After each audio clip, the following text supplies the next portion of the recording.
ស្រឡាល់អខ្យល់ធ្លាក់រំភើយ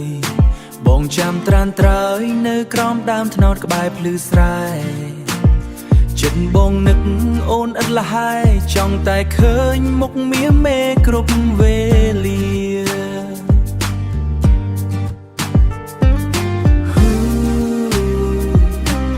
ឃើញមុខមាសមេគ្រប់វេលាអូនដើរមកដល់ក្នុងដៃកាន់មានម្ហូបអាហារញញឹមស្រស់ស្រាយវាចាប់ផ្អែមល្ហែមសម្រស់ធម្មជាតិចិត្តអូនដល់ទម្លន់ផូរផង់ធ្វើឲ្យចិត្តបងលងស្មងស្មោះនឹងអូនអស់មួយជីវិតស្នេហាស្រុកស្រែ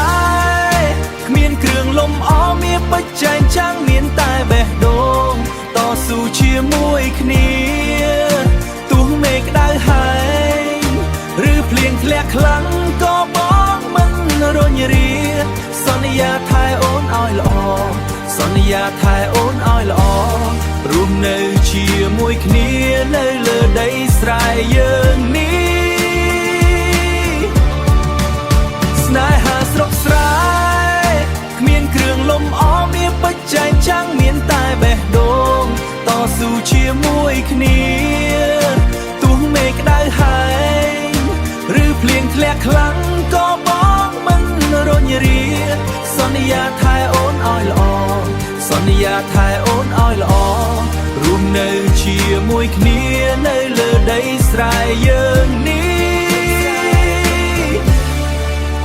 សូរិយាទុនទាបយើងកាន់ដៃគ្នាទៅផ្ទះសុំឲ្យស្នេហាយើងថិតថេរយូរអង្វែងដូចទុនលេមុនស្នេហ៍ស្រុកស្រែយើង